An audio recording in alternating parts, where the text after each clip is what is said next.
¿Qué tal amigos? Un gusto reunirnos de nuevo. Estamos aquí sus amigos de Belcebú, Mauricio Matamoros, Sergio Santiago, y pues consideramos prudente volver de nuestro continuo exilio porque notamos que hace 50 años, en algo que era conocido en el siglo XX como el Festival de Cannes, ¿no? Un festival en su momento de cine, ¿no?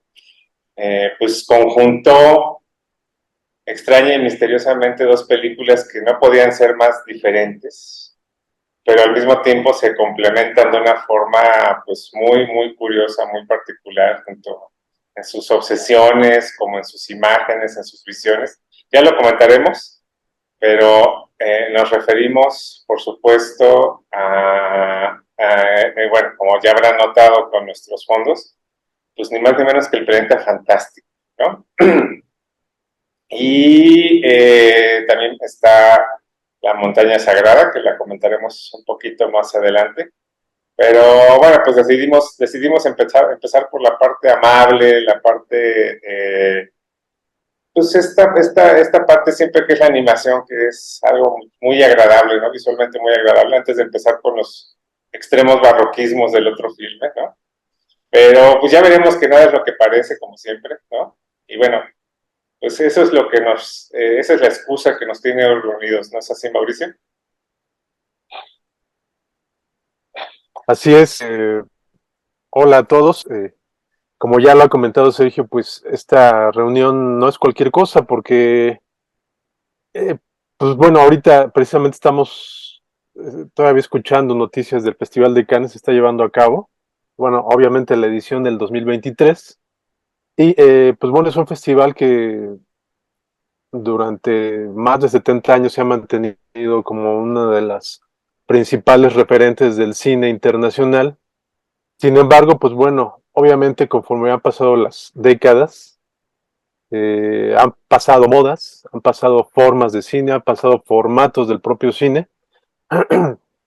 Y pues bueno, si en algún momento fue referente del cine distinto a Hollywood, como lo fue hace 50 años, ahorita pues prácticamente, bueno, no prácticamente, sí sigue siendo una distinción a Hollywood en cuanto, digamos, al catálogo de películas que presenta, pero se ha convertido prácticamente en parte del mismo Oropel, ¿no? Que ha cubierto al cine en general desde hace muchos años. Es decir, ahorita Cannes, en lo personal, me parece que ya no es un referente precisamente de calidad fílmica, sino que es simplemente otro reflector de la industria cinematográfica, ¿no? Allá se presentan y se hablan los premios en francés y en el Oscar pues se hablan en inglés, ¿no? Pero digamos que los intereses son los mismos y pues sí ha cambiado mucho el festival y el cine que ahí presentan, ¿no? Hasta hace unos veintitantos años yo creo, la misma muestra internacional de cine que se presentaba o que surgía aquí a partir de Cineteca Nacional, bueno, desde hace 30, 40 años, porque recordemos que inicialmente partía en el cine Roble, ya inexistente hoy ahora, pues era un referente, porque ahí podíamos ver películas que no se veían prácticamente de otra manera, que iban a tardar mucho tiempo en llegar, en estrenarse comercialmente, y que eran prácticamente las películas que a través de los periódicos, no había internet, nos enterábamos que eran las películas que estaban generando interés en Cannes y otros festivales, ¿no? Hoy, con con las dádivas y con los vicios que han comenzado a suceder con las plataformas en internet, con la piratería, con las descargas y sobre todo con con la gran cantidad de festivales que tenemos en todo el país, pues ya prácticamente esa preocupación, esa sorpresa que nos daba una muestra como la Internacional en Cineteca Nacional, hoy ha perdido ese carácter y ya hoy pues prácticamente podemos estar viendo una película que se estrena esta semana en Cannes, a la siguiente en 2 o en 3 semanas ya la podemos ver en internet, ¿no? Sea de manera oficial o no oficial. Entonces, lo que quiero decir es que todo ha cambiado y con ello el propio cine y sus autores, ¿no? Ujú. Y tratar de imaginarnos que hace 50 años coincidieron al menos estas dos películas, porque hubo otras películas interesantes durante esa edición de Cannes, pero yo sí me atrevo a decir que han sido las películas pues, más interesantes de esa edición, e inclusive con el tiempo podemos ver que así ha sido. Pues me parece extraordinario, ¿no? Por mencionar nada más, comentaré que pues en esa edición estuvo Scarecrow, que fue la que se llevó el Gran Premio Internacional, una película estadounidense, y también estuvo por ahí La Gran Comilona, ¿no? De Michael Ferrari. Y pues bueno, a pesar de que son películas que han trascendido el tiempo, y en el caso de La Gran Comilona es una película que sigue siendo importante en las listas y en los comentarios sobre la historia del cine, pues cuando vemos películas como El Planeta Salvaje y como La Montaña Sagrada, pues definitivamente son dos visionados, dos experiencias que es como sucede con las grandes películas, continúan creciendo, continúan igual de vitales como la primera vez que las vimos, ¿no?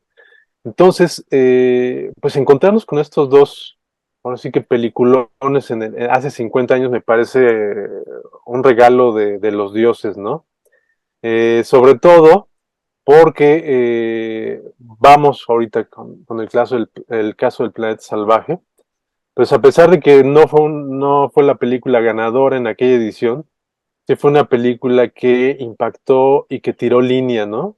Sobre todo que presentó a pues, dos grandes autores, digamos, de manera más amplia, como es el caso de René Laloux, el director, Ujú. y por supuesto Roland Topor, el co-guionista de esta historia y el diseñador de todo el universo que vemos en Planet Sauvage o el planeta salvaje, como se le conoce en México, ¿no? Ujú. Es fantástico.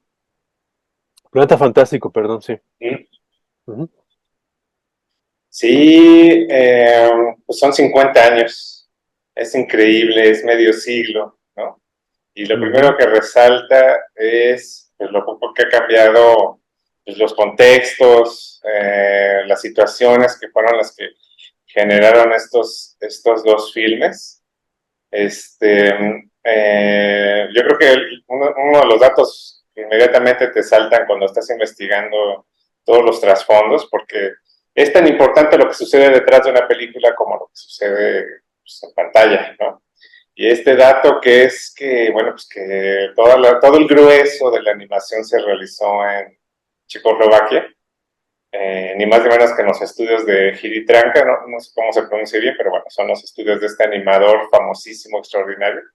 ujú, Y además el trasfondo es que está la invasión rusa, o sea, ujú. está tal cual, o sea, tal cual una invasión militar de primera orden sucediendo y eso, más que detener la producción, pues dijeron que era una especie como de atraso, ¿no? Es decir, no entregaban en los tiempos, ¿no? Y eso Ujú, es tremendo, porque, o sea, quiere decir que mientras estaban realizando esta historia pues sí, de invasión tal cual, ¿no? Se estaba dando al mismo tiempo una invasión real, ¿no? Y bueno, pues eso en la vida personal de los animadores pues debe haber sido impresionante, ¿no? Y bueno, pues sí, ujú, efectivamente es, digamos que el largometraje más reconocido de Lalo, y ujú, conjunta ni más ni menos que el talentazo tremendo de Roland Topor, ¿no? Si ustedes consiguen la versión de Criterion, pues trae todos sus cortometrajes, aparte de Planeta Salvaje, y bueno, pues todos esos cortometrajes son una delicia de crueldades, ¿no? De crueldades extremas, surrealistas, ¿no? Que es lo que distingue a Topor. Yo les recomendaría, digo, si quieren complementar este mundo de Roland Topor, bueno, pues vean Marquise, ¿no? Que es un filme belga, que pues es con marionetas en lugar de que sea animación y es ni más ni menos que un Marqués de Sade, si no recuerdo mal, pues con cara de perro, ¿no? ujú. Y eso es una belleza y bueno, ¿no? Pero en el caso que nos corresponde, bueno, pues es una adaptación a un filme, a una novela de ciencia ficción francesa. Muchos de ustedes lo sabrán ya de corridito. Bueno, pues la ciencia ficción francesa es muy distinta a la ciencia ficción americana, que pretende ser más científica, ¿no? En el caso de la ciencia ficción francesa, pues es muy lírica, muy libre, podemos decir que incluso muy romántica, ¿no? Y creo que se nota en esta película porque trata de un planeta, no es el planeta salvaje, ¿no? Eso es muy importante notarlo porque hay mucha confusión al respecto. Este planeta, bueno, pues tiene una civilización que lleva muchísima ventaja sobre la civilización de la Tierra. Ya han superado, digamos que ciertas diferencias. Solo hay dos espacios dentro del planeta, un espacio que es habitado y otro que no es habitado. Y bueno, pues dedican casi todo su día, todo su tiempo, se lo dedican a la meditación, ¿no? Ya veremos las razones, o si ya han visto la película ya saben las verdaderas razones de esta meditación, ¿no? Es una razón muy mundana, ¿no? Pero bueno, el punto es lo que nos dice, bueno, traen por pura curiosidad, traen humanitos ahí. Hay una secuencia muy interesante porque yo, por lo menos, yo no lo había notado tan claramente. Los traen de la Tierra, ¿no? Traen algunos seres humanos ahí de la Tierra, pero se ve que hubo una situación catastrófica ecológica, ¿no? Es decir, el planeta Tierra está totalmente pues, desértico ahí, es un, es un, es un basurero, pues, ¿no? Y se los traen ahí a convivir ahí con todo lo demás que hay ahí. Parece que hay como una colección de criaturas que no todas son originarias de ahí, ¿no? Entonces, lo que ellos no saben es que los humanos son una horrible plaga, ¿no? Eso es súper claro. Y los usan algunos como pequeñas mascotas, ¿no? Entonces, una de estas mascotas, por pura terrible y mala suerte, pues empieza a adquirir el conocimiento de los amos, ¿no? Porque son menos que esclavos, o sea, la película inicia pues, como cualquier niño que tortura a una hormiguita ahí, ¿no? O sea, que es en este caso una madre y un hijo, ¿no? Y bueno, pues como dejan huérfano al chiquito, pues se lo traen y lo andan paseando y lo visten ridículamente. Es una mascota, pues, ¿no? Entonces esta mascota pues empieza a adquirir, por puro accidente, por pura mala suerte, empieza a adquirir el conocimiento de estos amos. Y cuando decide, bueno, acá hay un tema muy interesante que se va a repetir también en Holy Mountain, pues que, y no lo había notado probablemente porque no se hace mucho énfasis de esto en los análisis, pero detrás de todo esto hay una sexualidad, ¿no? O sea, detrás de todo esto, este tema de la meditación, pues tiene que ver con que se encuentran con seres de otros mundos, ¿no? Es la forma en que pueden viajar sin trajes ni... Todo eso ya lo dejaron atrás, los puentes y todo esto lo dejaron ya atrás. Pero bueno, se pueden encontrar ahí en un... Pues bailan, ¿no? Parece como que bailan ahí, pero bueno, obviamente son unos idilios ahí, carnales, ¿no?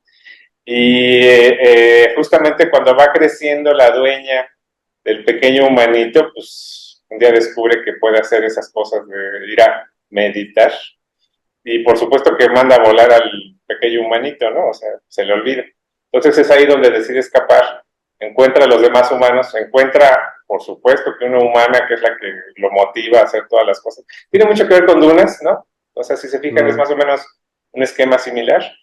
Y bueno, pues les enseña, o sea, les enseña a luchar, les enseña a enfrentarlos, encuentran los puntos débiles de estos seres, ¿no? Que además están ya muy debilitados en cuanto a su capacidad guerrera, ¿no? En este nuevo visado, pues te das cuenta de lo patéticos que son sus medios de exterminio, ¿no? O sea, son totalmente, vaya, ahora enfrentamos a las cucarachas con medios mucho más efectivos y en el caso de ellos, pues no saben cómo enfrentar estas cosas y lo llegan a comentar, o sea, hay una especie como de concilio ahí entre los más sabios de ellos. Y pues efectivamente admiten en un momento dado de que están totalmente rebasados, ¿no? Entonces, hay un tema que es el tema de la humanidad como una tremenda plaga, ¿no?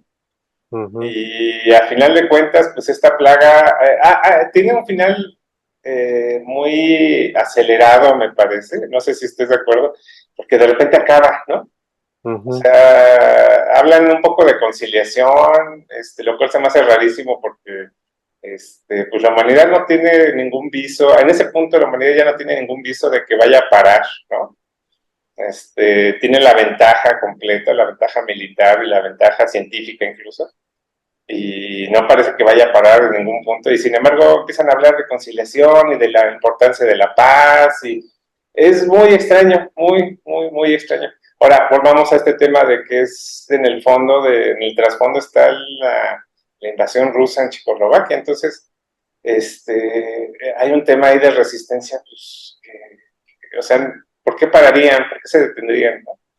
Y sin Ujú. embargo, este epílogo que se da muchísimos años después, donde otro de estos drags está justamente aprendiendo del pasado, de las historias del pasado, pues parece que todo quedó como atrás, todo quedó muy lejos, y es muy extraño ese final, o sea, a mí me parece como que tal vez fue provocado por las circunstancias, ¿no? Pero Imposición.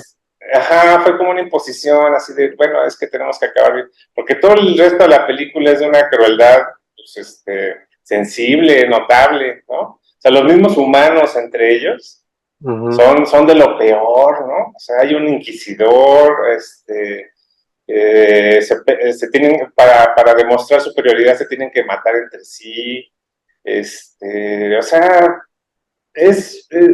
desencaja mucho y es muy extraña esa situación. Probablemente, digo, tiene que ver con la época, ¿no? Con la necesidad de Ujú. paz y con una serie de cosas.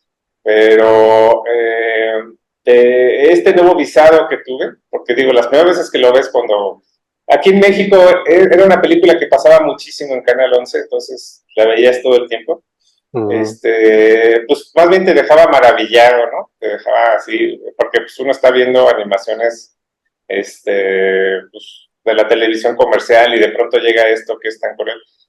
A mí mi gran recuerdo es que Canal 9 llegó a pasar los cortos de Topor, ¿no? De Lalú y Topor, Ujú. y uno de ellos pues era el de los caracoles, ¿no?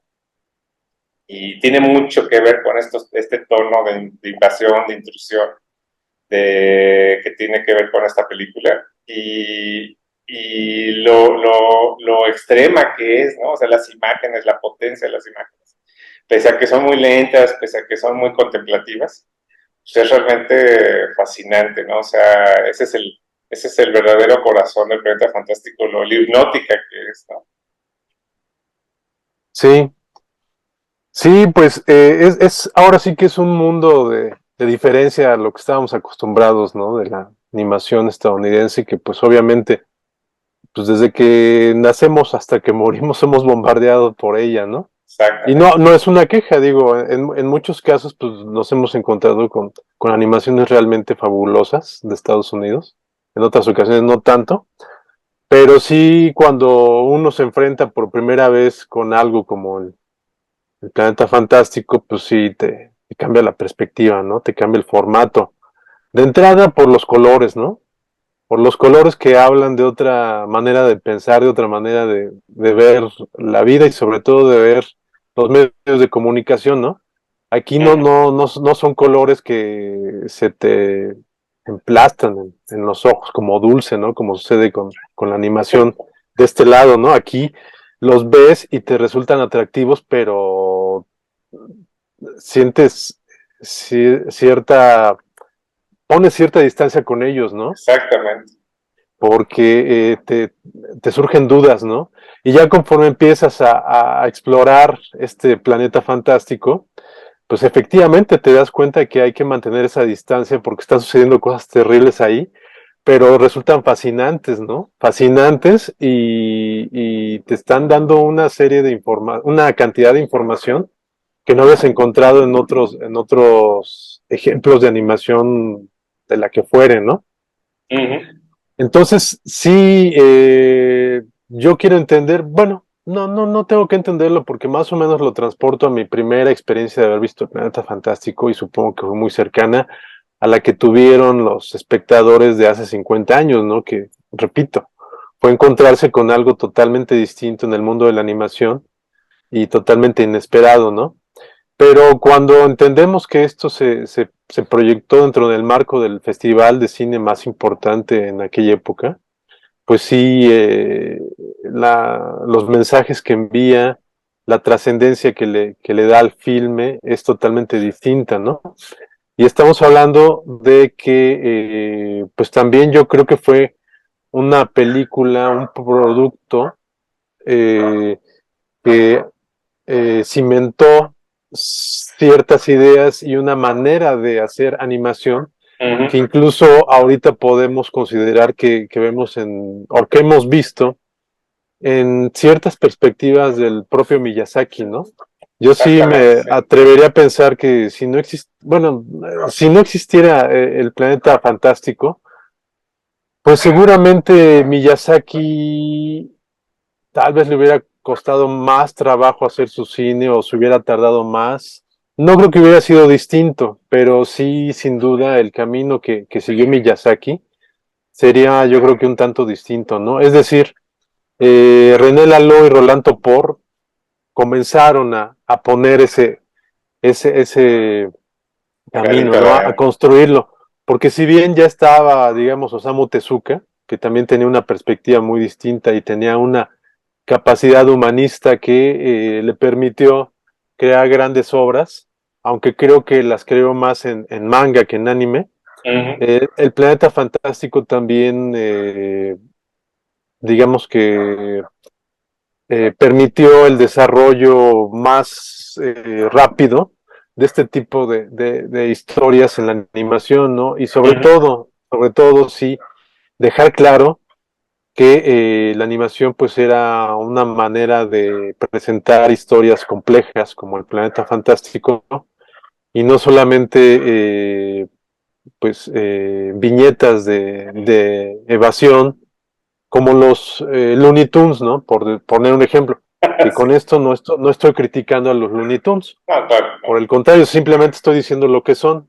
Y en ese aspecto son tan importantes como el Planeta Fantástico. Pero estamos hablando de dos tipos de animación totalmente distinta, ¿no? Y esto nos habla de la riqueza de la animación como género o formato, como quieran llamarle, pero que sin duda nos permitió ver pues que que la animación no estaba casada con una sola idea, ¿no? Sino que No, era una manera de explorar eh, pues la narrativa y todo aquello que pensaba la mente humana, ¿no? sí, exacto. Y sobre todo la experiencia, ¿no? Ujú, Eh, Aquí lo que vemos pues es una experiencia de posguerra, ya muy ujú, cansada, muy fatigada de muchos años de la Segunda Guerra Mundial, bueno, la Primera Guerra Mundial, la Segunda Guerra Mundial, en este caso hay esta tremenda invasión de Rusia, de la URSS, ¿no? En ese momento. ujú, Y aquí lo interesante pues es, digo, ya en este visado, ya si ustedes quieren de madurez tal vez, ¿no? Pero pues es lo desengañada que está, ¿no? O sea, es una película muy desinteresada en utopías, ¿no? ujú. Al contrario, parece como desenmascarar lo que hay detrás, ¿no? Y pues no es un final, que a mí me parece que no es un final feliz, ¿no? Es un final muy cruento, sabemos que no va a haber una reconciliación real, o que tal vez lo que está pasando en la cabeza de ese niño drag que está escuchando su lección del día, pues es simple y llano lavado de cerebros, ¿no? O sea, de decirle que todo está bien cuando en realidad allá afuera hay una guerra sin cuartel, ¿no? Y es una guerra de exterminio. Entonces, bueno, pues fue muy interesante volverla a ver porque pues, la ves con otros ojos, ¿no? Sí. Y lo que nos dice aquí ahora, 50 años después, cuando estamos en el mismo planeta plagado de cualquier cantidad de destrucción, ¿no? Unos contra otros, ¿no? Y ahora que está este nuevo elemento que es la inteligencia artificial, ¿no? Que es muy curioso porque todas estas visiones tan surrealistas terminan muy empatadas justamente con ciertas imágenes que genera la inteligencia artificial, la así llamada inteligencia artificial. Y bueno, pues eso habla justamente de que la imaginación desbordada siempre va a tener un eco y un cimiento en lo real, ¿no?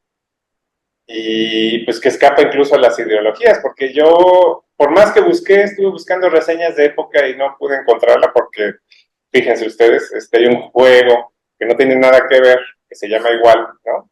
Entonces, no puedes encontrar, difícil no pude encontrar yo una reseña de época, me interesaba mucho ver cuál era el visionado de la época, pero pues, yo solo puedo imaginar a la gente en Cannes, pues, fascinada, 100% fascinada, porque realmente es un objeto al 100% alienado, ¿no? Totalmente desconectado con lo que tenemos como experiencia, ¿no? Y bueno, pues pese a todo no es alucinante, o sea, es lúcido, es un aspecto muy, muy lúcido. Ellos le llaman planeta salvaje a la luna que tienen ahí cerca, ¿no? Terminan construyendo una segunda luna para los humanos, pero pues sabemos que no son nada pacíficos ni se van a conformar con eso, ¿no? Entonces, pues eso habla sobre todo, aquí lo interesante, y bueno, va a ser un contraste muy interesante con Holy Mountain, pues es casi una ausencia de símbolos, ¿no? Y pese a todo, yo me quedo con ese personaje que aparece, hay una especie como de viñetitas, yo me imagino que era para completar la película y que correspondiera a un largometraje en vez de cortometraje. Pero de pronto hay ciertas viñetitas muy propias de Topor, de historias chiquititas, ¿no? Como este reptilito que aparece en un huevo y pues, aparece este otro animal y lo lame. Y pues, tú juras que es su mamá, ¿no? Que le está dando la bienvenida al mundo. No, pues se lo almuerza, ¿no? Pero no, O yo sea, me quedo... lo más terrible es que seguramente es la mamá, ¿no? Pues Pero tal pues aunque vez acaba de nacer, pues se lo almuerza, se ¿no? lo echa. Ah, Y yo me quedo más bien con esta otra criaturita tan simpática que atrapa pájaros, ¿no? Los bate, los mueve, los agita y los avienta, ¿no? O sea, ni siquiera se los come, no los aprovecha, no es nada, absolutamente nada más es una acción sádica, ¿no? Y y bueno, pues ahí el trasfondo es que el ser humano va a sobrevivir y se va a imponer con vileza, pues prácticamente en cualquier medio, ¿no? Ese es el epílogo. sí, yo ya nada más para rematar por mi parte, pues efectivamente, como comentas, yo consideraría, por ejemplo, que este final es, pues, obviamente es un final circular, ¿no? Donde, pues obviamente están condenados a repetir la hora y cuarto de metraje que acabamos de ver, ¿no? Es decir, tanto los extraterrestres como los humanos, que es una metáfora de toda la alienación que vemos aquí en la Tierra, como ya has dicho, pues que cualquier tipo de especie está condenado a seguir repitiendo ese círculo, ese ciclo, ¿no? Entonces, pues no hay salvación, ¿no? Es lo que creo que quiere decir la película y es obvio con un autor como Topor que efectivamente pues él en su obra siempre estuvo plasmando esa, ese sentimiento de alienación, de otredad, de ser el extraño en una tierra extraña, ¿no? Exactamente. Eh, siempre, su obra siempre estuvo casado un poco con los problemas de identidad, de no sentirse a gusto en el lugar en el que se está, y para ello, pues obviamente recordaré, también por motivos personales, porque es tal vez mi película favorita, El Inquilino de Polanski, que pues bueno, está basado Novelón, sí. en una de las grandes obras de la literatura del siglo XX, que es El Quimérico Inquilino de Roland Topor, y pues bueno, es otra muestra de esta guerra sin cuartel que vive el ser humano para tratar de entender y acoplarse en este planeta que llamamos Tierra. No necesariamente el planeta salvaje, pero pues es prácticamente lo mismo, ¿no? No, y Sí, pues, recordemos que Lalú, su formación como artista y como animador, pues fue en los manicomios.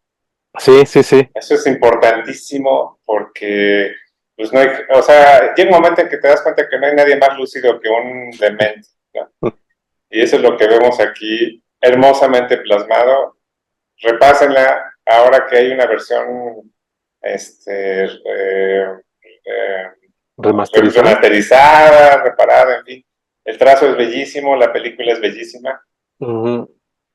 Es su aniversario, celebremos al cumpleañero.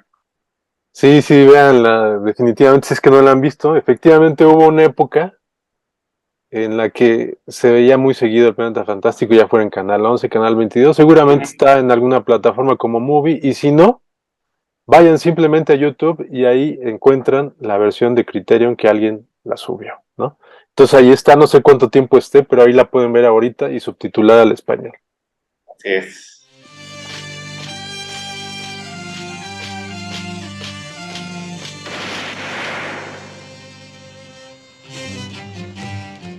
Y pues bueno, de lo fantástico de la animación francesa y checa, pues nos vamos a lo fantástico del surrealismo México-chileno con dinero estadounidense, no es cierto, con dinero inglés, ¿no?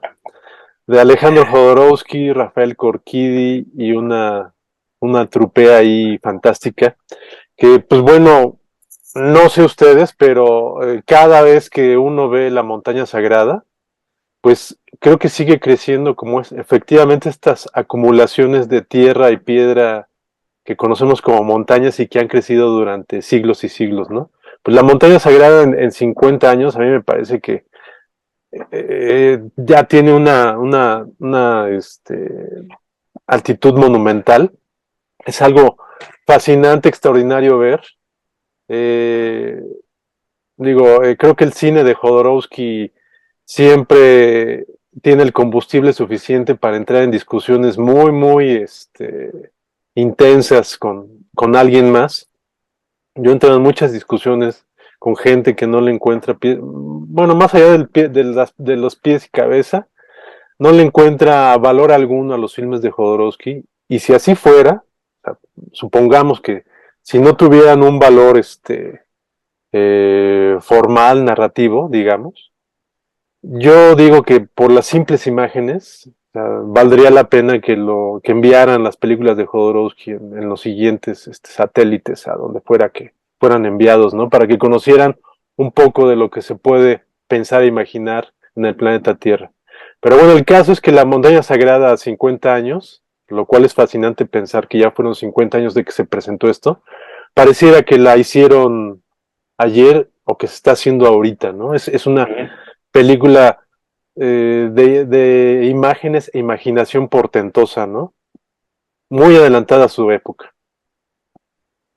Pues sí, la intención sobre todo de esta película, bueno, pues es una continuación espiritual de El Topo, Uh que -huh. aquí como nota personal, para mí siempre ha sido mi favorita de Jodorowsky, ¿no? El Topo, sin que haya visto las últimas, que pues, bueno, pues, son autobiográficas, etcétera, pero yo no me imagino al asistente de cine, ¿no? A la persona que va al cine en Cannes en 1973 y pues empieza a encontrar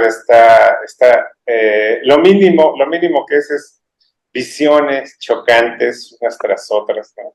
Esta explosión de símbolos, bueno, estos símbolos que están acá atrás que parece que son como de una lógica sagrada y esta mezcolanza de símbolos, ¿no? De tradiciones, de visiones, que dependiendo quién seas y lo que hagas, ¿no? Y tus creencias mismas, pues verás cosas muy distintas. Yo creo que lo más importante es cómo escapa todo el tiempo a análisis, ¿no? No puede haber análisis definitivos porque una escena tras otra es una conciliación de opuestos, ¿no? Mm. Entonces, hay gente que va a decir que está a favor de la guerra, es una película muy a favor de la guerra, otros van a decir que está muy a favor de la paz, ¿no? Yo no sé qué vio George Harrison, ¿no? Yo, pero bueno, pues es sobre todo la historia de un conflicto y un viaje, ¿no? Un conflicto tan viejo como la vida, que es, o bueno, tan viejo como la historia, que es el conflicto entre un mago, ¿no? Y un loco, ¿no? O en este caso le dicen el ladrón, ¿no? Ladrón. Y el conflicto entre el yo y lo demás, ¿no? El ego y la realidad. Y bueno, esta reunión de estos personajes que son los que tienes ahí atrás, ¿no? Que son algo así como los Illuminati, ¿no? Por decirlo. Hay análisis contemporáneos que hablan de que es una película con instrucciones para los Illuminati, bueno, muy respetable, ¿no? Y a mí en particular, digo, en este nuevo visto, ya tenía como unos 4 o 5 años que no la había vuelto a ver. Y afortunadamente estamos en una época en la que se puede conseguir estas versiones pristinas, absolutamente. Se ve cada brochazo en algunas escenas, en fin, ¿no? Este nuevo visado me dejó pensando que era sobre todo un diálogo con la cultura pop. Uh-huh. Es decir, sí, efectivamente hay mucho esoterismo y hay mucho de las tradiciones de iniciación y una serie de cosas, pero definitivamente es un diálogo con todo, con cómo se conecta todo esto con la cultura popular, sobre todo de la época, ¿no? Es decir, el hipismo, la era de Acuario, ¿no? La astrología, ¿no? El tarot, ¿no? Obviamente el tarot es una gran tirada de tarot, ¿no? Sobre todo. Uh-huh. Carlos Castaneda, ¿no? Que en ese momento era un poquito más respetado de lo que es ahora, ¿no? Y sobre todo esta escultura, bueno, ¿cómo decirlo? Este folclore de las sectas, ¿no? Uh-huh. Es decir, sobre todo tiene que ver con el final, ¿no? Es un final que de alguna forma es muy desenmascarador de todo lo que está pasando antes de la película. A mí me chocaba antes mucho el final, o sea, la primera vez que la vi, en algún VHS por ahí del 95, 96, en una versión que evidentemente pues era muy cortada, muy mutilada, ¿no? Muy censurada,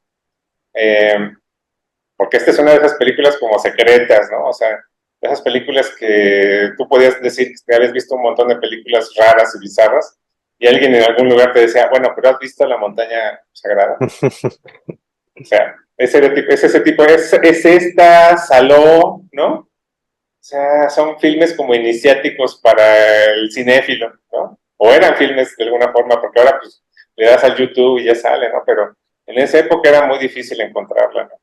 Y sobre todo una versión que se viera, o sea, yo la primera vez que vi el topo, pues no se veía absolutamente nada, ¿no? Y sobre todo también aquí, para nosotros lo que nos compete, bueno, pues es estar todo el tiempo viendo la Ciudad de México, ¿no? Eso es grandioso también, ¿no? Porque pues empiezas a reconocer los espacios, satélite, ¿no? El centro, la Merced, todos esos lugares, es una gran carta de amor, de la bizarrez, de la cultura mexicana popular, cuando vas caminando en la calle y ves justamente toda esta explosión de elementos pop y cultura pop, las costureras, ¿no? O sea, nomás faltó un gran temblor de tierra, ¿no? Eso fue lo único que faltó en la película, pero supongo que se sustituye maravillosamente con esa representación delirante, conquista. Sí, delirante la conquista con los yo creo que eran animalitos que consiguieron en el mercado de Sonora, ¿no? Y son estas ranas, estos camaleones. Y es una de las escenas que más se disfrutan ahora en Ultra HD, ¿no? En 4K, porque tú los ves sus trajecitos, lo bien que están. O sea, todo lo putre, que es gran parte de la película, hay un esmero puntilloso, sobre todo por el camaleón que trae el tremendo penacho de Moctezuma. Está hecho con una delicadeza y un cuidado que contrasta con la forma en que los revientan, ¿verdad? Uh-huh. Pero bueno, esa es otra historia. Si son animalistas, van a tener un poquito complicado ver la película, pero bueno, no es nada que todos los animales que aparecen ahí pues, masacrados a final de cuentas lo iban a hacer porque provienen de los mercados, ¿no? Murieron en nombre del arte. Murió, así como el famosísimo pollo de Pink Flamingos. Efectivamente hay un código de redención con eso. Y bueno, hablando de actores del método, pues justamente estos actores que tienes ahí atrás, pues pasaron por un proceso de construcción, de destrucción del yo, del ego, con un maestro zen, efectivamente, tuvieron un convivio tipo comuna con el propio Jodorowsky, ¿no? Y es un gran performance, ¿no? Sobre todo es un gran performance filmado, ¿no? Eso explica también la forma en que están construidos los sets y demás. Y la lectura actual, por ese final que tiene, y una gran clave es que Jodorowsky se preparó con un maestro zen hecho y derecho, o sea, no lo leyó, ni mucho menos, ¿no? Fue directamente con un maestro zen. Y el final efectivamente es pues, nihilista, es un final que pareciera cancelar todo lo que acabamos de ver. Y insisto, a mí por muchos años me chocó ese final, ¿no? Me parecía totalmente fuera de contexto, me parecía improvisado, ¿no? Y en este último visado, pues al contrario, se me hace extremadamente profundo, ¿no? Por todo lo que hemos vivido, por todo lo que nos ha tocado, por estos años de experiencia de desenmascaramiento una y otra vez de aparentes maestros espirituales que han aparecido, que han surgido. Se vuelve un punto final a la experiencia completa de secta, ¿no? Y bueno, pues qué búsqueda más banal y efímera, ¿no? Y en este caso, pues está muy remarcada por humor. En este último visado me di cuenta que hay un humor constante, una ironía, una burla, una sátira total. La única intención que tiene, pues, es destruir el pensamiento racional, ¿no? Es decir, ver las cosas desde otra perspectiva, quitarse máscaras, arrancarse velos, ¿no? Y bueno, pues ahí está la montaña sagrada esperándonos para cuando decidamos de una vez por todas treparse y quitarle ese lugar a esos tremendos reyes que gobiernan la humanidad, ¿no? Bueno, gobiernan la tierra entera y la realidad misma. Sí, tal cual la montaña sagrada, pues es el título pareciera una burla, ¿no? Una burla a todo lo que entendemos como montaña sagrada, ¿no? Porque efectivamente Jodorowsky, pues conforme vamos viendo la película, es curioso porque yo creo que pocas son las películas que tienen tal cantidad de imágenes, ¿no? De imágenes tan potentes, tan, no contrarias, pero tan distintas una de otra. Entonces pues sí, la lluvia de imágenes puede ser muy pesada para muchos espectadores y creo que nos lleva a dar la primera opinión de que, pues, ¿de qué trata esto? Cuando, según yo, ahora que bueno, ya no sé qué número de visado habrá sido pero esta última vez que la volví a ver, pues me parece tan claro, o sea, la historia el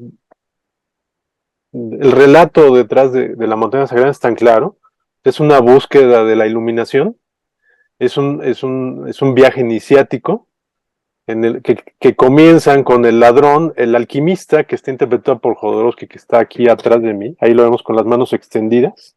Ahí está, sí. Busca a un individuo totalmente reprobable y que no tenga nada que pueda ser valorado por alguien.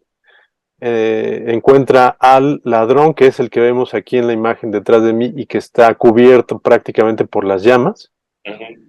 Y pues lo transforma, ¿no? Siendo alquimista, el personaje que interpreta Jodorowsky decide transformar a este personaje de ser podredumbre, caca, lo transforma metafóricamente en oro, ¿no? Metafóricamente y literalmente. Literalmente, ¿no? Y ya teniéndolo convertido en oro, deciden ambos comenzar la búsqueda de la iluminación, transformándose ellos mismos, es su idea, en dioses, ¿no? O en personajes totalmente iluminados, pero para ello entienden que tienen que tener aliados, ¿no? Y necesitan ser 10 los Nueve, elementos de este grupo sí. para poder llegar a la cima de la montaña, al lugar sagrado, y poder hablar con los otros 9, 10 iluminados que les van a decir cómo ser, cómo transformarse en ellos mismos, ¿no? Entonces, bueno, pues ahí está la historia literal. El problema para muchos espectadores es que el camino está plagado, pues, de muchas piedras, ¿no?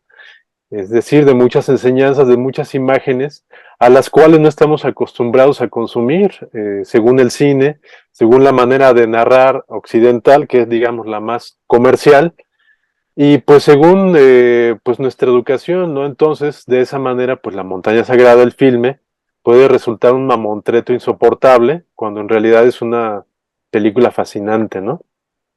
Y pues sí, es impresionante ver lo que hizo Jodorowsky. Yo creo que al momento, pues sigue siendo su película más cara eh, dentro de su filmografía.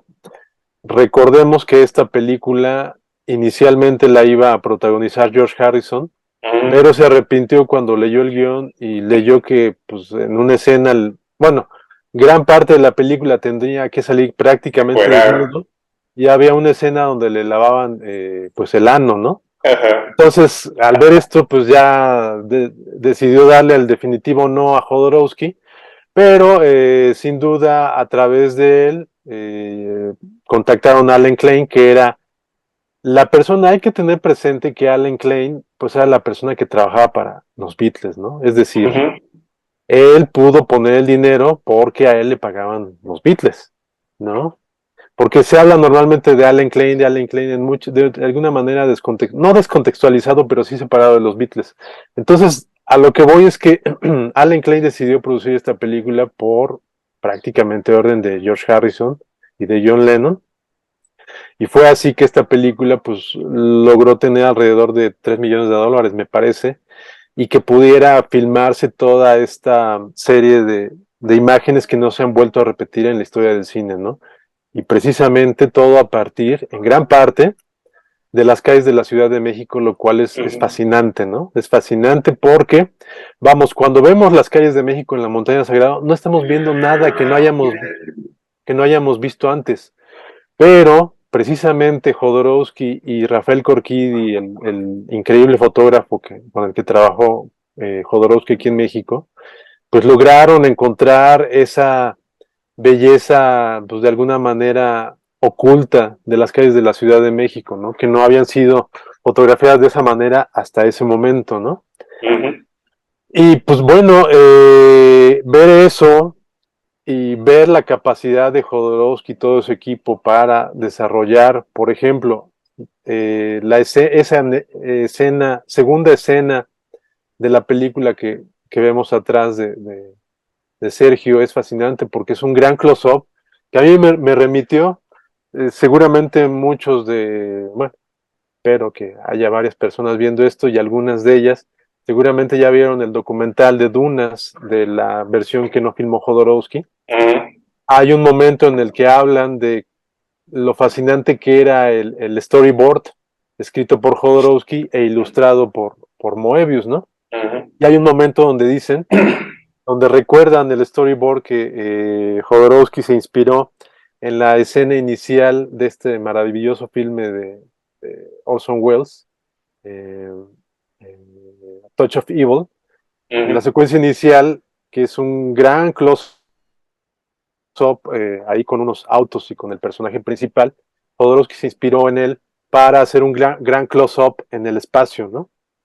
Y esta segunda escena que tiene Sergio de fondo, me recordó mucho eso, ¿no? A lo que voy es que ya tenía esa capacidad Jodorowsky para retomar imágenes, momentos, cumbres de la cinematografía, de la historieta, porque la historieta, el cómic también está muy presente en la Montaña Sagrada, y lo transporta, lo transforma en esta película que tiene, pues está llena de fascinación, me parece, ¿no? Por ejemplo, el partido que logra sacar de las torres de satélite, cómo logra convertirlas a partir de la magia de la edición. Aquí también hay que darle un gran Sur. peso al trabajo de Federico Landeros, el editor, que Ujú. seguramente contó con un guión y un storyboard de Jodorowsky, que si no, me imagino que tal vez no estaba al dedillo marcando las imágenes, sí, logró dar esta gran idea, pues muy subversiva, ¿no? De lo que era el cine. Entonces, pues bueno, hablar de esta película es hablar de un trabajo conjunto y de un trabajo de un maestro de ceremonias que era Jodorowsky, pero que supo darle la orden a cada uno, ¿no? Aquí también quisiera mencionar a Pablo Leder, que Mm. Pablo Leder trabajó pues, en todas las películas de Jodorowsky y en muchas de sus obras de teatro, como su Second. Y pues bueno, en la ocasión que tuve suerte de platicar con él, pues me platicó de lo difícil y complejo que eran todas las exigencias de Jodorowsky, porque él prácticamente decía, pues voy a querer hacer una escena donde salgan reventadas ranas y camaleones, ¿no? Entonces, pues bueno, eso ya le decía a Leder y pues Leder, pues veía cómo le hacía, pero conseguía lo que le pedía a Jodorowsky, ¿no? Y en muchos casos, pues le puso algún plus, ¿no? Entonces, pues bueno, efectivamente, ahí estaba el genio endemoniado y enloquecido de Jodorowsky, pero a su lado estaban 10 o 20 personas más, como en esta imagen, que le Ujú. ayudaron a llevar a buen final las empresas subversivas y como bien has dicho, Sergio, por ahí, que a final de cuentas era una gran empresa para llegar a un punto donde te decía que, bueno, pues todo esto que has visto, pues no es la realidad, ¿no? La realidad es esta otra y tú la tienes que hacer a partir de este momento, ¿no? Sí, sí. Pues yo creo que sobre todo, mira, yo la impresión que tuve en este nuevo visado es que Ujú, cada quien va a ver sobre todo sus resistencias, ¿no? Es una ujú, película que está todo el tiempo ligando extremos, ¿no? Ligando puntos de vista extremos. Y el único momento en que se pone realmente seria, ¿no? Es cuando estos personajes justamente pues se enfrentan su nulidad, su inexistencia, pues sí, su muerte, ¿no? O sea, que es un concepto que todo el tiempo está cambiando en la película, ¿no? Porque, bueno, pues, se supone que la muerte como tal no debería ya ni siquiera ser considerada un concepto si existe la inmortalidad, ¿no? Entonces, todos estos personajes pues son como reyes sobre la tierra, cada uno con un dominio muy distinto, ¿no? Eh, es muy curioso ese personaje que depende tanto de su madre, ¿no? Porque ujú, no se ve exactamente cuál es su dominio, ¿no? Dentro de este mundo, ¿no? O sea, está el dominio militar, el dominio de las artes, ¿no? Que esa es una parte muy interesante también. El dominio de los juguetes, ¿no? Tiene que ujú, ver con esta cuestión de la mentalidad infantil y de cómo esa mentalidad, al, al formarla, como si fuera una arcilla, cimenta las guerras del futuro, ¿no? ujú, Y hay un elemento que son los animales, que es tremendo, tremendo. O sea, yo no me imagino justamente pues, este productor que de pronto a Jodorowsky le diga, mira, es que necesito un hipopótamo ahí nadando, ¿no? Pues tienes que ir a conseguir el hipopótamo, ¿no? O tal vez tenían a la mano un hipopótamo y fue lo que usaron. O sea, te ujú, quedas con la duda, ¿no? Pero sabes que alguien en algún lugar le va a dar una interpretación, ¿no? Así de, ah, sí, mira, te voy a explicar por qué el hipopótamo está ahí. O sea, no sé, no sé, o sea, es mitad improvisado y mitad, como dices tú, extremadamente controlado. Pero lo que sí sé y me parece tremendo es la cantidad de extras que pudieron conseguir en un momento dado. No sé si es como en Dunas, hubo ciertos trucos de espejos en algunas escenas, ¿no? ujú. Las Dunas de Jodos, de David Lynch, por supuesto. Sí. Mi otra gran duda es si en un momento dado compartieron algunos extras. Es decir, si hubo gente que estuvo en la montaña sagrada que también estuvo en dunas, ¿no? Que eso debe haber sido una experiencia bastante interesante, ¿no? Pero sobre todo en este nuevo visado, también es muy interesante cómo ya está impregnada la cultura pop, pues justamente de estos símbolos, ¿no? De estas simbologías de este coqueteo con lo sagrado, con lo iniciático, sobre todo, mira, a final de cuentas es la fascinación, ¿no? O sea, no hay una escena, no hay una secuencia que no sea fascinante, ¿no? Para ti o para alguien más, ¿no? Pero todo el tiempo es por ahí recuerdo que hay una entrevista donde parece como si Jodorowsky predijera los videoclips, ¿no? Los videos de rock, ¿no? Los videos de música. Que él decía, bueno, podemos hacer unos pequeños videos para las canciones, ¿no? Y es muy curioso, pero este lenguaje no nos es tan chocante, este lenguaje abigarrado, está muy ligado al videoclip. Ahora, hay un último aspecto que me pareció muy interesante en esta última vez que la vi. Obviamente tiene un cierto parecido con el final de el Holy Grail, ¿no? De la Monty Python, ¿no? Termina más o menos igual, ¿no? En el caso de la Monty Python, bueno, pues es involuntario en cierta forma, ¿no? Y se basa en un hecho real, por cierto, ¿no? Que tuvieron que parar la filmación y les pareció fascinante que tuvieran que parar la filmación, entonces lo tomaron, ¿no? En este caso, pues hay un desenmascaramiento de decir, miren, todo era una película, ¿no? Esto es el Maya, ¿no? O sea, es como el mismo mito fundante que Matrix, ¿no? Es decir, todo es una simulación, ¿no? Pero acá hay algo muy interesante que no había notado antes, que es que la música es muy triste. O sea, la música es melancólica. Ajá. El tono de la escena es cómico, como gran parte de la película es fársico, ¿no? Pero en ese caso en particular, es casi un adagio, ¿no? O sea, es como un requiem. O sea, es casi, casi como decir, o sea, yo lo siento por ustedes, que ahorita ya se van al cine y van a sus casas, ¿no?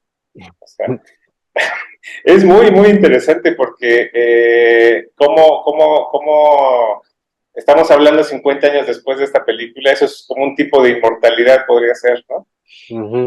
Y de cómo hay una especie como de lástima o piedad hacia el final, hacia quienes no estuvieron en la película, ¿no? O sea, yo insisto, va a resistir cualquier nivel de análisis, pero al mismo tiempo, si una persona se pone a hacer una tesis, pues le va a salir como de 500 páginas, ¿no? Es muy, muy, muy curioso.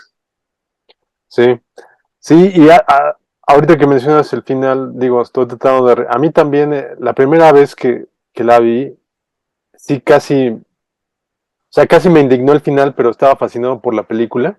Te sientes Y estafado. sí, y recuerdo, pero es que más que estafado me sentí avergonzado por Jodorowsky, sentí la vergüenza de Jodorowsky porque dije, ¿cómo se atrevió a hacer esto? ¿Qué no le da pena?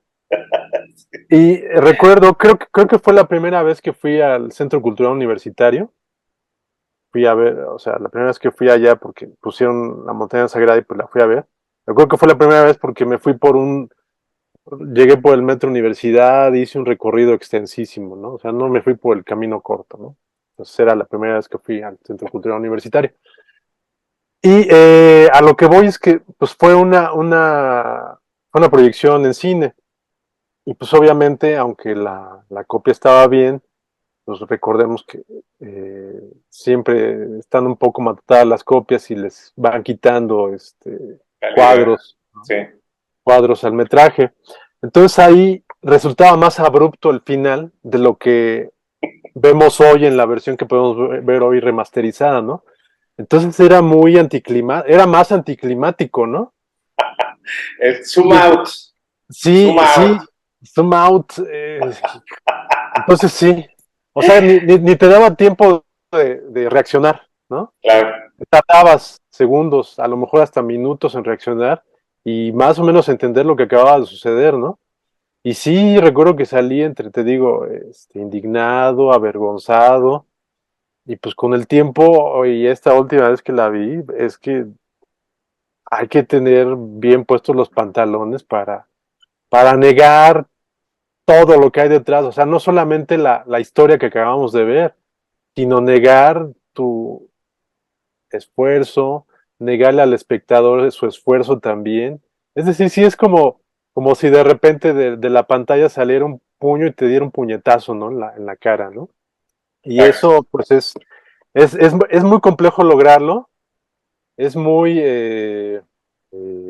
aventurado, Sí, muy arriesgado. muy arriesgado y ahorita pues sigue impactando y me parece que funciona de maravilla porque ese es el objetivo final de la película, ¿no? Pues decirte que esa montaña sagrada pues no es tal, no es tal, ¿no?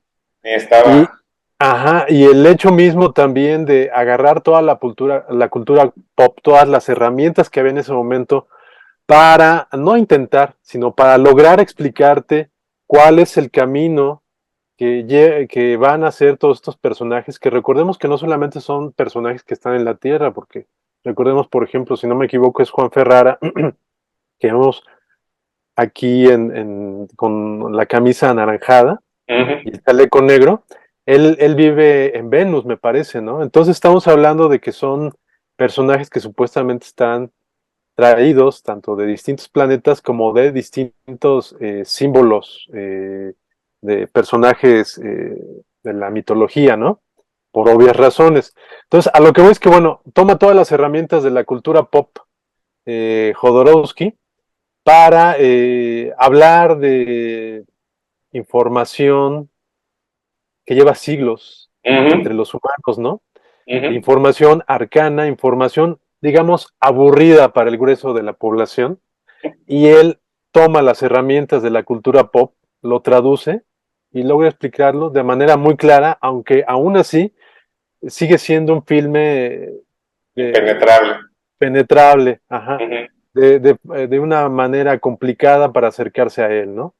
Y recordar aquí nada más como poner, bueno, quiero mencionar algo, la, no recuerdo cuál de los personajes, no recuerdo si es el personaje interpretado por Valerie, la entonces esposa de Jodorowsky que vemos aquí atrás, que a Ujú. mí me parece que tiene un traje como tipo Eva Perón. Ujú. Este, no recuerdo si es ella o el otro personaje que está a su lado, que es el ser que vive en Marte, que obviamente es como que el rey de la guerra. Ellos, dentro de una de sus formas de inyectar el pensamiento guerrero en los pobladores, es a través de cómics, ¿no? Y Ajá. mencionar que el cómic que aparece ahí, pues se fusila Jodorowsky, el diseñador de producción, una portada de un cómic de Marvel, del Captain Marvel, precisamente, dibujado precisamente por Jim Collan. A lo que voy es como en aquella época podían darse ese tipo de cosas, ¿no? Ahorita Ujú. ya me imagino si sucediera eso, que se fusilara la portada de un cómic de Marvel, estarían las demandas a A la peso. orden, ¿no? Sí. Y de hecho me pregunto cómo es que ahorita Disney ha logrado que pase todavía esta película, ¿no? Ahí nada más como un dato curioso de cómo han cambiado las cosas, ¿no? En 50 años.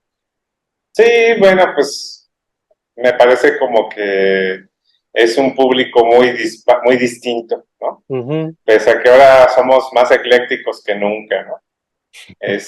Sigue siendo un público que va a rechazar desde las primeras escenas un visado, ¿no? De esta película. Ujú. Ahora, hay otro, una vez más no encontré reseñas de época, lo cual me parece terrible, o sea, probablemente están perdidas en algún lugar, ¿no?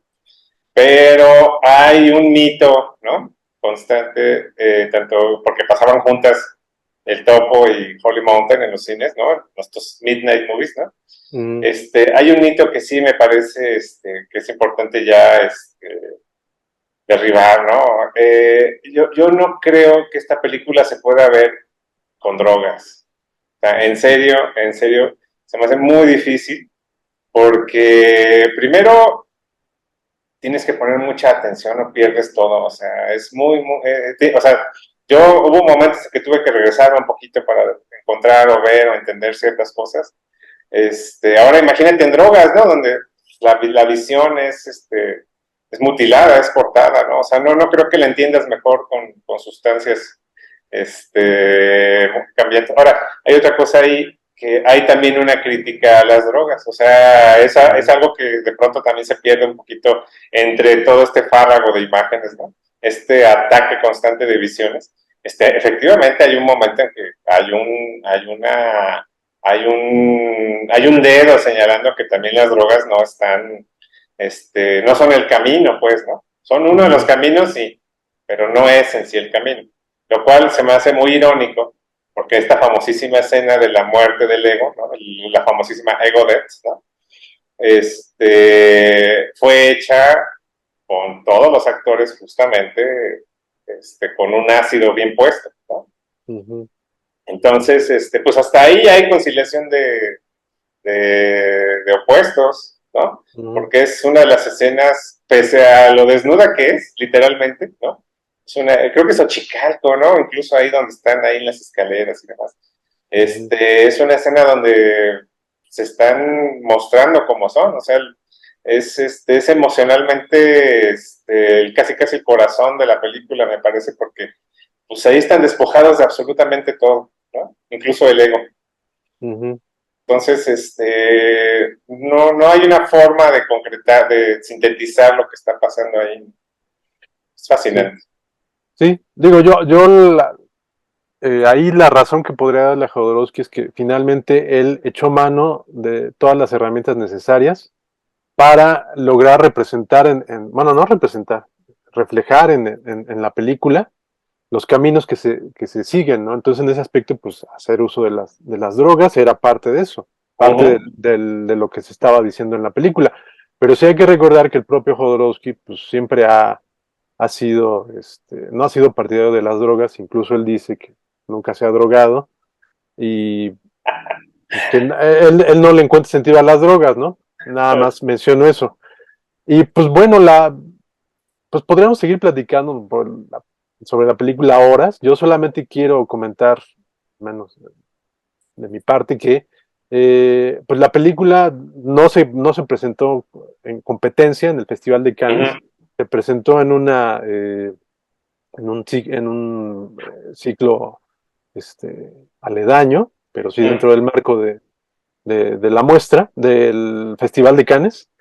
Y lo curioso es que, aunque La Gran Comilona fue la gran película que ganó la Palma de Oro, pues fue una película que, por ejemplo, fue un fracaso financiero en sus proyecciones en Estados Unidos, ¿no? Algo que no sucedió ni con La Montaña Sagrada ni con El Planeta Fantástico, dos películas que tuvieron muy buena acogida en el circuito de Midnight Movies en Nueva York, por ejemplo, y que estuvieron sus años, ¿no? Años proyectándose ahí y que con el paso del tiempo se han convertido en películas de culto, es así, prácticamente con su papel ahí que dice películas de culto oficiales, ¿no? Entonces, bueno, pues eso nos habla un poquito de cómo en muchas ocasiones, aunque la crítica o los especialistas o los jueces digan algo, pues el tiempo va a decir, le va a dar la razón a otras obras, ¿no? Y me parece que esto es claro con estas dos películas, que pues, como hemos dicho ahorita, siguen siendo fascinantes y siguen creciendo con el paso del tiempo, ¿no?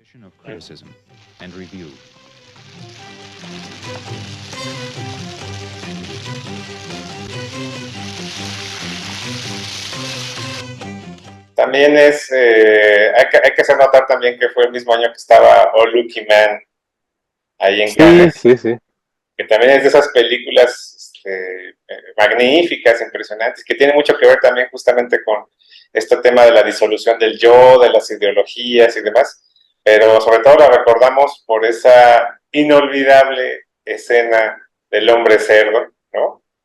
Y bueno, pues ni más ni menos que Malcolm McDowell, el personaje ahí principal y demás. Hay un diálogo, o sea, digo, incluso con la Gran Comilona, que también tiene mucho que ver con todo este aspecto de lo grotesco, ¿no? Uh-huh. Que funciona como un agente liberador, ¿no? Lo grotesco siempre va a funcionar como una forma en la cual se bajan las defensas racionales, ¿no? Y pues ese festival, o sea, justamente por eso es que estamos dedicando este podcast al festival, porque ese festival pues fue muy curioso en ese sentido, ¿no? Ahí, digo, seguramente tiene que ver con el cambio con la guerra de Vietnam, por supuesto, ¿no? Con el cambio de paradigmas y demás, pero pues habla de una exploración como hace mucho, una exploración cinematográfica, como hace mucho no vemos, ¿no? Ujú. Una rebeldía a través de la imagen, a través o sea, las imágenes mismas son las que hablan, ¿no? Sobre todo en el planeta fantástico, que pareciera que no está cargado de ideologías, pero pues efectivamente está ahí rumiando la guerra, la naciente Guerra Fría. Entonces, bueno, o una de dos, o ya no pasa eso, o lo estamos perdiendo de vista, pero yo tenía un rato que no veo filmes tan contestatarios y mucho menos reunidos en un mismo Ujú. festival, ¿no? Sí, sí, sí, yo creo que digo, tal vez tiene que ver también un poco con la edad del espectador. Entonces, en ese aspecto, como que uno ve el reflejo de su vida en todo lo que ve, ¿no? Pero sí, efectivamente, yo creo que no, a mí en lo personal como espectador, no ha habido ya en años recientes momentos donde se logren reunir tal cantidad de imaginación, de talento, ¿no? Que rompa con las líneas convencionales que vemos constantemente. Y pues por eso recordamos tanto estos dos filmes, ¿no? Ahorita digo también nomás para no dejar de lado y subrayar por qué las razones sobresalientes, fascinantes de estos filmes, pues hay que recordar, por ejemplo, en La Montaña Sagrada, aquella secuencia de la presentación de esta máquina del amor, ¿no? Que fue diseñada por Manuel Felgueres, ¿no? Y también un momento pues, fascinante de la cinematografía, ¿no? En la historia del cine. Es impresionante y es totalmente caricaturesco, es divertido y son cosas que igual si no la hubiera puesto en la película, pues no pasa nada, Claro. pero también con ellas pues, pasan mucho, ¿no? Entonces son momentos increíbles, ¿no? Que no hay que dejar de lado. Otro momento también, algo que salta a los sentidos desde que inicia la película, es la música y los sonidos Sí, incidentales, ¿no? O sea, sí, los sonidos incidentales de Gonzalo Gavira, que todos tenemos presente por su Oscar con El Exorcista, está presente aquí el trabajo de Gonzalo Gavira. Y la música que hace Jodorowsky junto con el jazzista gringo Don Cherry, desde el primer momento con esos tambores y esos instrumentos de viento, es algo que capta tu atención y no te abandona, ¿no? uh-huh, Me parece que también sucede lo mismo con el Planeta Fantástico, ¿no? exacto. Esta suerte de soundtrack entre rock progresivo y jazz es fascinante también, ¿no? Entonces, desde la música misma, estamos hablando de dos filmes que rompen con la costumbre del cine de presentar scores orquestales, y Uh-huh. estas dos películas se van por otros caminos y de esa manera logran capturar la atención y la fascinación del espectador, ¿no? Es una constante ruptura de expectativas, Ujú, absolutamente. Sí, sí, no hay como tales héroes, por ejemplo. ujú, Tanto en el planeta fantástico, que es como una especie de Prometeo, podríamos decir. Pero pues tampoco es un Prometeo lleno de virtudes. Ahí, por ejemplo, hay un contraste muy interesante, porque entre los drags sí hay un Mesías. ujú, En ellos sí hay una figura que todo lo ve y todo lo sabe y es muy bueno, etcétera, ¿no? Eso es muy interesante. Y en el caso de los humanos, pues le ponen su nombre al planeta, al nuevo ujú, planeta que van a habitar, y eso es todo. O sea, no, ni lo idolatran, ni lo consideran una persona altamente moral, ni mucho menos, ¿no? ujú, Y en Holy Mountain, pues menos, o sea, si el topo era un antihéroe, pues todos estos personajes de Holy Mountain son fallidos, 100% fallidos, ¿no? Sobre todo ese que es una simulación, o sea, el loco, que es como una especie como de clon de Jesucristo, o de Jesucristo wannabe, ¿no? Que en esta escena justamente que tienes atrás donde queman todo su dinero, pues no, se guarda tantito, dice, no. Es el que menos tiene y es el que más trabajo le cuesta deshacerse de él, ¿no? Exactamente, entonces, ahí lo curioso es que además la conclusión de su línea, de su historia, es una recuperación de lo banal, tal cual, ¿no? Porque, o sea, lo vimos como una especie de santo demente ahí tirado con las moscas, todo orinado, ¿no? O sea, como un té por ocho cualquiera, de los que tenemos aquí en toda la ciudad. Que nada más faltaría que empezar a verlos como iluminados, ¿no? O sea, ese sería el colmo, del colmo de esta moda actual de reivindicar casi todo lo reivindicable, ¿no? Lo irreivindicable, ¿no? Entonces, bueno, este personaje, pues justamente termina pues casado, ¿no? Con una prostituta, por supuesto, ¿no? Que era la que lo seguía. Ella es la que termina viéndolo como es, ¿no? Y tiene un changuito, ¿no? Tiene un mono, ¿no? Tiene un chucho el changuito, ¿no? Que además es muy bien portadito, ¿no? Es un chango que es curioso porque hay una explosión de animalidad todo el tiempo en la película, ¿no? De instintos salvajes y etcétera, ¿no? De falta de autocontrol, ¿no? Y el chango es el más mejor portado, ¿no? Es un caballero, ¿no? O sea, no, jamás hace un gesto, ¿no? No se roba un plátano nunca, ¿no? O sea, es un chango buena onda. Y forman una familia, ¿no? Sí. O sea, forman una familia. Imagínense una película como esta que es tan explosiva y tan liberal y una serie de cosas. El final feliz de este personaje dentro de esta ficción, bueno, pues es que forma una familia y se va, lo dice el mago, se va con los iguales a él, ¿no? Se va con sus prójimos, ¿no?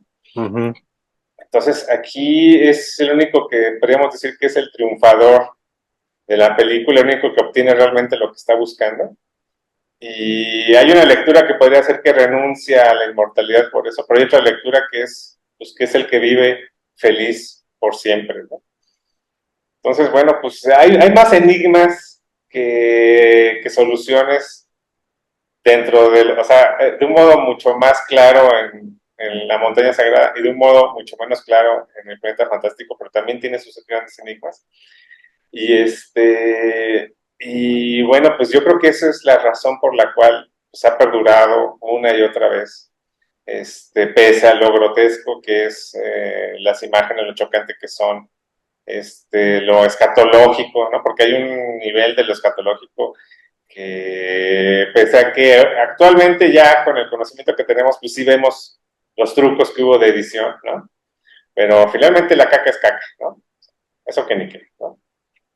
Sí, yo creo que dos momentos de la escatología, dos momentos cumbres de la escatología en el cine, sin duda es La Montaña Sagrada y Pink Flamingo, siguen siendo monumentos a la escatología y uno de los muchos elementos por los cuales se les sigue recordando estos filmes, ¿no?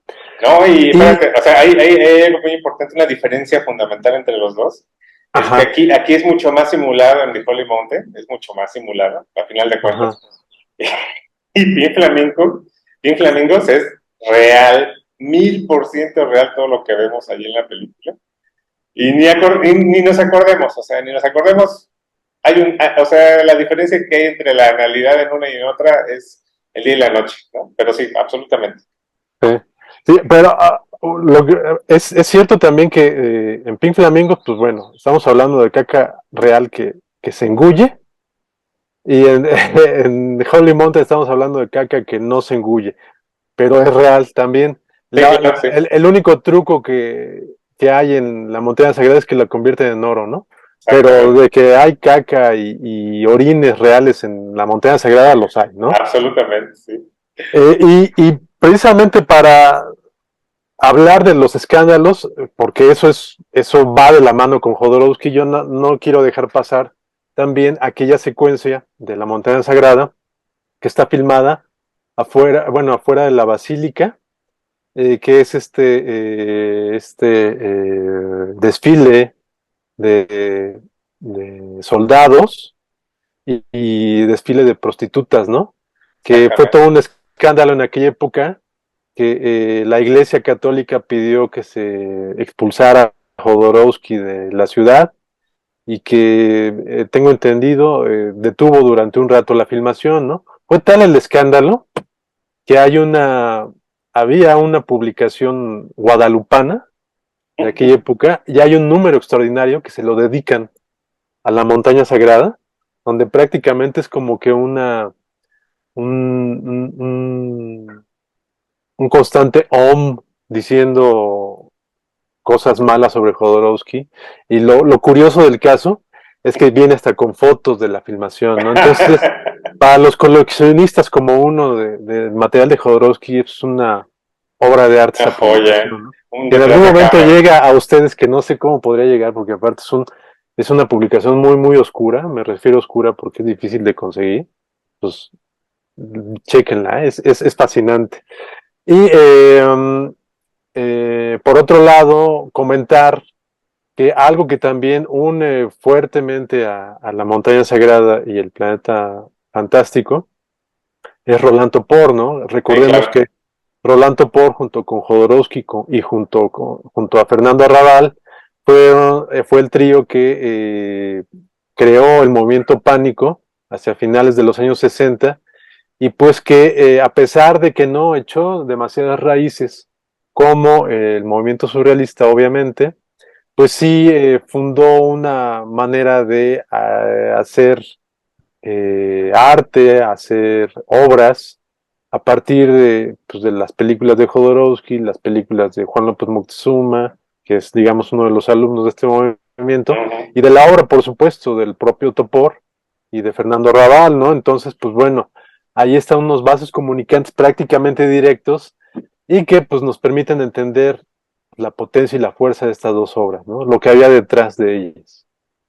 Sí, totalmente. Y bueno, pues va a ser chotear el tema de siempre, pero solo nos queda atisbar, con tristeza, pues lo que no fue Alien, lo que no fue, perdón, lo que no fue Dunas, ¿no?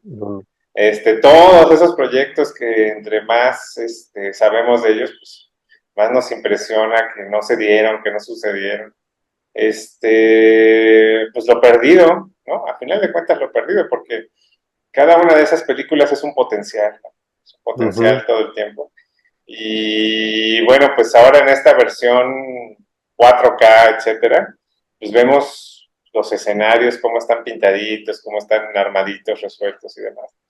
Y bueno, pues qué habrán hecho, qué habrían hecho con las posibilidades técnicas que se dieron muchos años después, ¿no? Pero ujú, pues también de alguna forma los condena ese hecho justamente de que son irrepetibles, ¿no? ujú.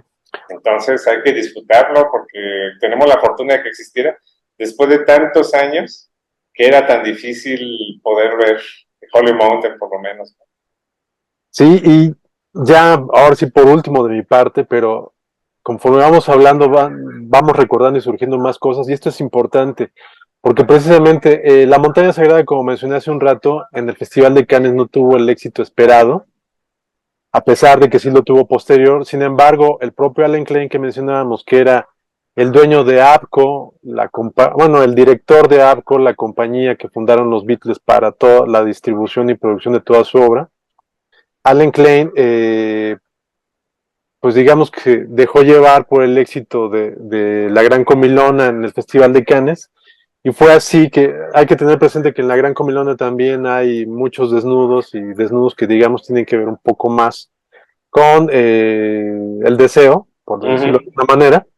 Entonces Allen Klein entendió que por ahí iba un poco el mercado de aquella época y decidió adquirir los derechos de la historia de O y encargársela a Jodorowsky, a lo cual Jodorowsky en principio aceptó, pero cuando finalmente ya llegó la fecha de la reunión con Allen Klein para firmar el contrato y poner fecha para el inicio de filmación, Jodorowsky tuvo un golpe de lucidez o de cobardía, como ustedes quieran llamarle, y en ese momento salió huyendo hacia París, porque la junta iba a ser creo que en Nueva York, Ajá.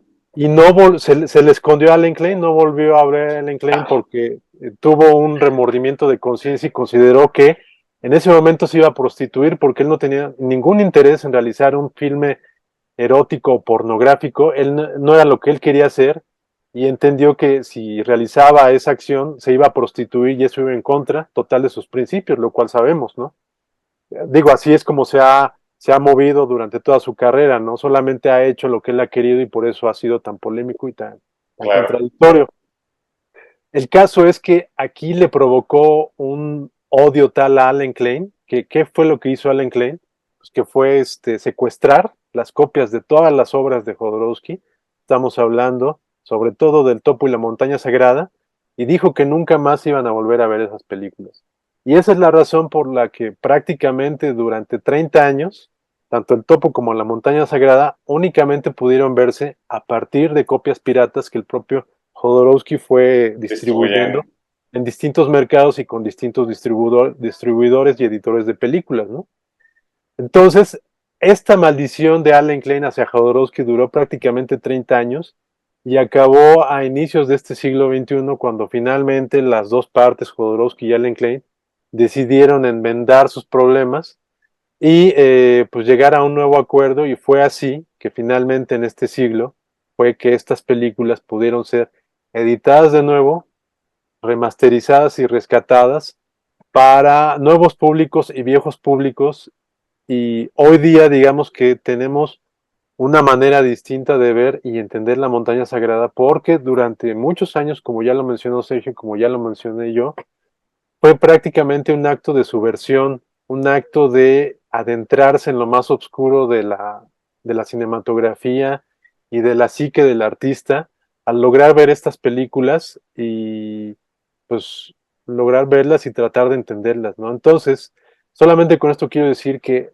cómo ha cambiado el mundo, cómo han cambiado estos dos artistas, cómo cambiaron estos dos artistas incluso Ujú. con sus enojos y con sus Con su humanidad. reencuentros, ajá, cómo cambiaron una manera de ver el cine, de ver estos filmes y cómo a partir de estos filmes, pues, pues se dieron formas distintas también de consumir el cine y entender parte de la cultura de hace 50 años y lo que siguió, ¿no?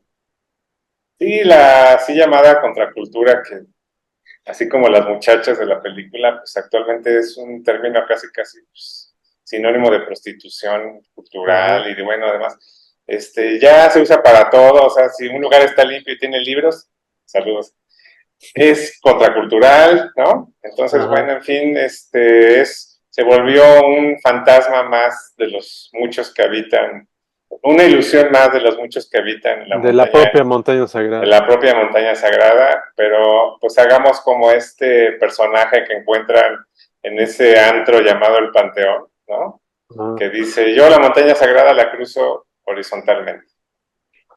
Entonces ya nomás nos queda preguntarnos de este Festival de Cannes que está en este momento sucediendo, bueno, pues en 50 años, ¿qué películas son las que van a tener un impacto remotamente similar a estas, ¿no?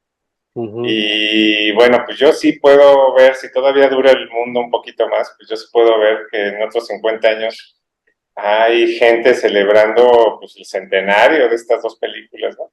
Y ujú, seguramente las lecturas, los diálogos y las conversaciones van a ser en temas que en este momento no son inimaginables, pero para ellos se les va a hacer obvio que estuvieron ahí todo el tiempo, ¿no? Entonces, bueno, ujú, pues no nos queda más que celebrar a los cumpleañeros, ¿no? Y qué cumpleañeros tan tremendos, ¿no? ujú, Y bueno, pues seguir adelante con nuestras vidas así como el zoom out, ¿no? ujú. Darle sumado a esto, volver a la realidad, si es que podemos, ¿no? Sí, y pues bueno, yo te comprometo, es muy complicado, yo sé que es muy complicado, es casi imposible, pero te comprometo a que si seguimos con vida dentro de 50 años, pues nos conectemos para ver qué ha pasado con estas dos películas, ¿no? Pero como bien dices, seguramente van a seguir provocando discusiones, estoy prácticamente seguro, pero sí, digo, vamos a tener por ahí de poco menos de 100 años, pero es posible que podamos estar todavía y si estamos todavía, pues sería muy bueno reunirnos otra vez para comentar al respecto. Si algo nos enseña este tipo de películas, es que todo es posible. Sí. Sí, no sí. descartemos nada. Así es. Pues muchísimas gracias. Pues muchas gracias a quienes están del otro lado de la pantalla y pues si ya han visto estas películas, vuelvan a verlas. En verdad, pocas experiencias como estas a cada ocasión que se le vuelve a ver.